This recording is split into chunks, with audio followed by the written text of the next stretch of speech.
Naturalism is a philosophical viewpoint that's very, very popular today. Open up your ears and put your thinking caps on, because this idea of naturalism is one of the most serious threats to the Christian worldview and faith today.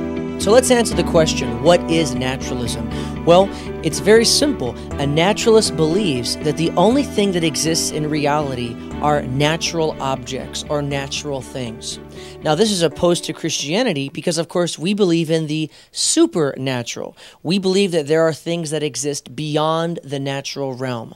But a naturalist, in contrast to that, these people believe that only the natural realm exists. Everything else is fictional or a fairy tale, and so it only makes sense to speak of things that are natural. If someone says that if I can't see it, taste it, or touch it, then it's not real, they're expressing that they're a naturalist. Our listeners may even be familiar with an astronomer from the 70s. His name was Carl Sagan. He wrote that book, Contact, which was made into a motion picture some years ago with Jodie Foster and Matthew McConaughey. And this astronomer, Carl Sagan, he's really famous for saying this phrase, quote, "The universe is all there ain't no more." And that's a perfect expression of a naturalist, that all they believe in are natural objects, natural things, or as you said, Nellis, if I can't detect it with my five senses, it's not real. So yes, the question is naturalism true, or is it inadequate as a way to look at reality? And I'd like to share with our listeners 5 ways in which naturalism is inadequate in terms of looking at reality. 5 ways in which naturalism fails as a view of reality. 5 ways in which naturalism is absolutely insufficient. And Nellis, interestingly enough, the first one is scientifically. Scientifically, naturalism fails as a way to perceive reality. Why is that?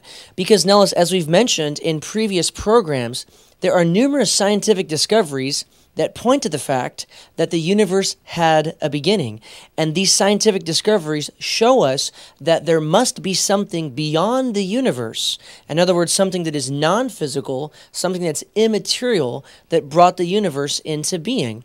Now, I'm just going to quickly go over these, but these would be things like the famous mathematical equations of E equals mc squared, or the Bohr-Guth-Vilenkin theorem.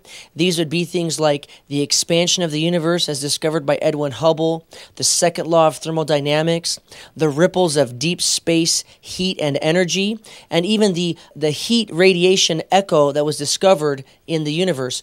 All of these scientific discoveries, Nellis, as we've talked about in previous programs, point to the scientific fact that our universe had a beginning. And of course, if it had a beginning, it needs a cause. And so scientifically, naturalism fails because science shows us that there needs to be a cause for the universe itself. I think that's really interesting that naturalism, though that's what most scientists hold to today, is actually contradicted by some of the largest discoveries in modern science. So remember, listeners, naturalism fails as a way to look at reality scientifically. It is inadequate scientifically because there's at least 5 scientific discoveries that point to the fact that our universe had a beginning and therefore needs a supernatural cause. But the second way, Nellis, in which naturalism is insufficient and inadequate, not just scientifically, but philosophically. In other words, philosophically, naturalism doesn't make any sense because there are things that we know to be true in philosophy that are not natural realities. In other words, they're not things that we can actually touch and put into a container and weigh them and measure them in a petri dish. There are things we know of philosophically that are immaterial, and this would just shoot down naturalism. So listeners, you have to realize that there are ideas floating around in society that it's very, very simple to disprove them.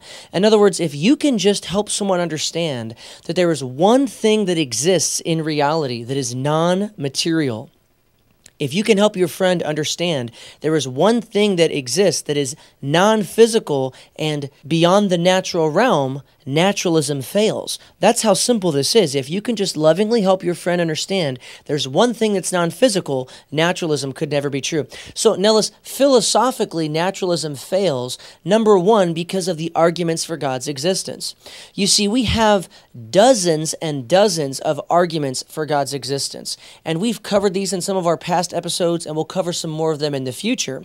But everything from the design argument to the cosmological argument to the moral argument or to the conceptual argument. And the reason why this defeats naturalism is because if even one of these arguments is true, of course, it demonstrates the reality of God's existence.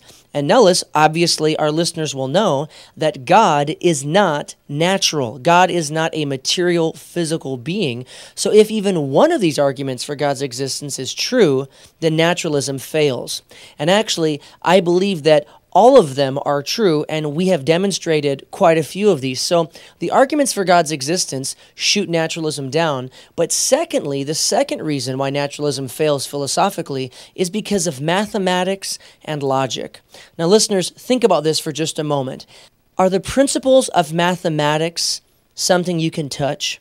Are the laws of logic something physical that you can put into a petri dish and analyze scientifically? Well, obviously not, because mathematics and logic are what we call concepts. These are called ideas.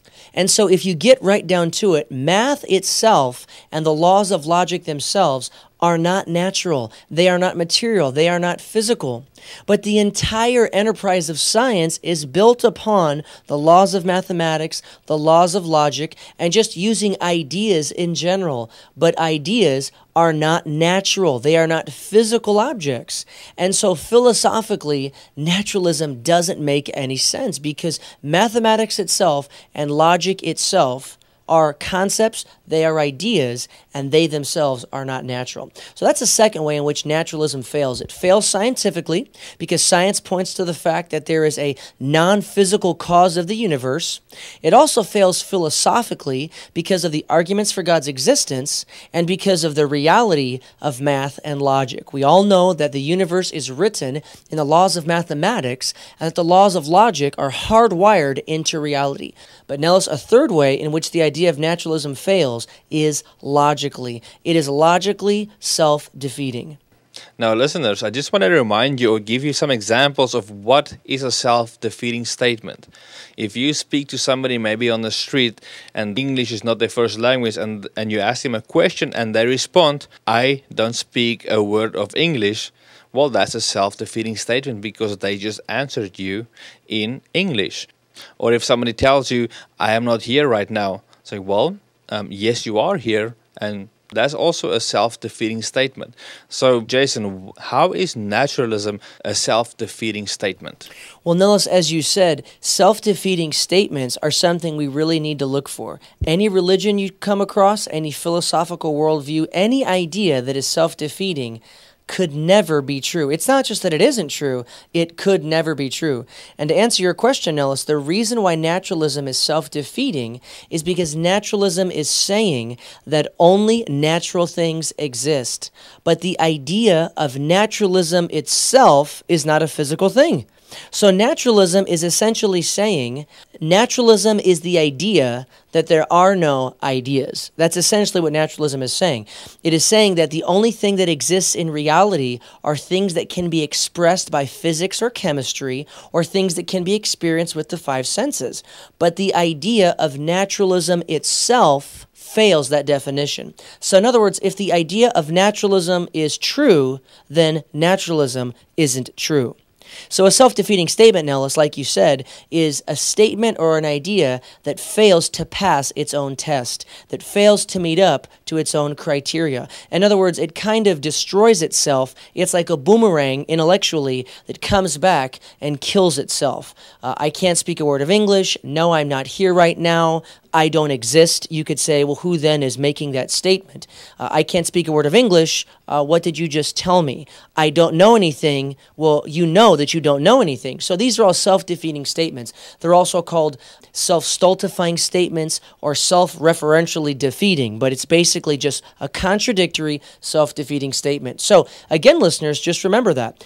Naturalism fails scientifically, naturalism fails philosophically, and naturalism also fails logically because it is a self-defeating, self-destructive, self-contradictory idea.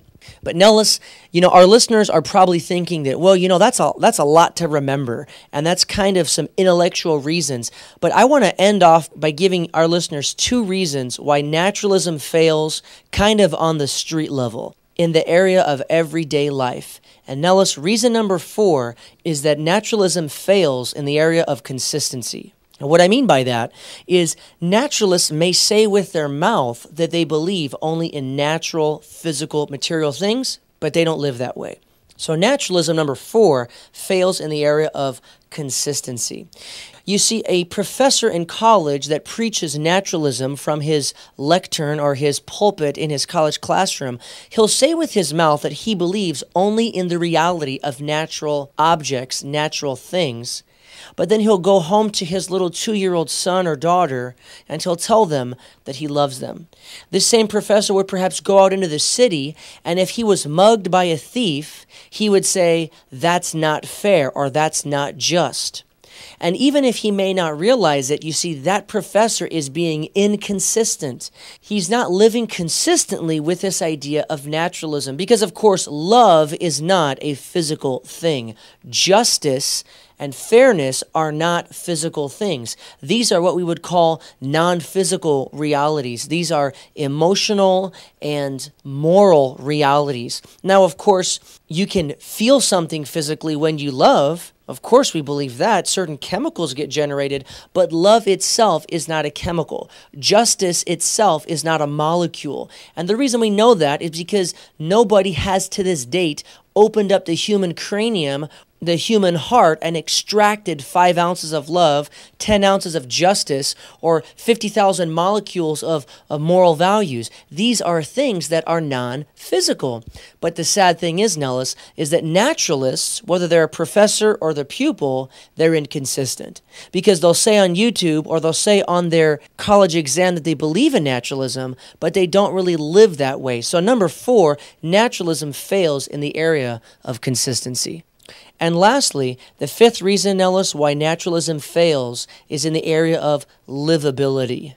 What I mean by that is that if naturalism is really lived out to its fullest conclusion, this would result in a world that would be absolutely unlivable, and it would be a horrible place to live.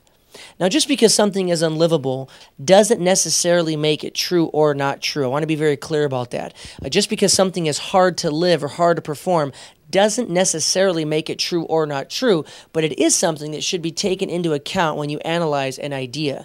And what would the world look like if naturalism was embraced and really lived out in the world to its fullest conclusion? Well, this would be an absolutely horrible world.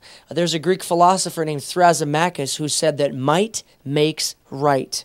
And if naturalism were true, well, then that really should be the way that everybody should live. Because if naturalism is true, then everybody listening to this broadcast is just really a bunch of chemicals woven together, a bunch of neurons firing off electricity, and there really is no right or wrong. There are no objective moral values, and you should really do whatever you want. Go get as much as you need to get in your life to be happy, and don't worry about who you hurt along the way. If naturalism was lived out to its fullest conclusion possible, this would be a horrific, unlivable world. And all we have to do, Nellis, is simply look back in history and look at some of the political systems or regimes that have endorsed a naturalistic worldview, such as Stalin or Lenin in Russia or Mao Zedong in China, and those belief systems show us the horrific, unlivable things that can happen in a society that is geared towards endorsing naturalism. It fails in this area of livability because it would make the world and a society absolutely unlivable solely based upon power and upon getting what you can get while the getting's good.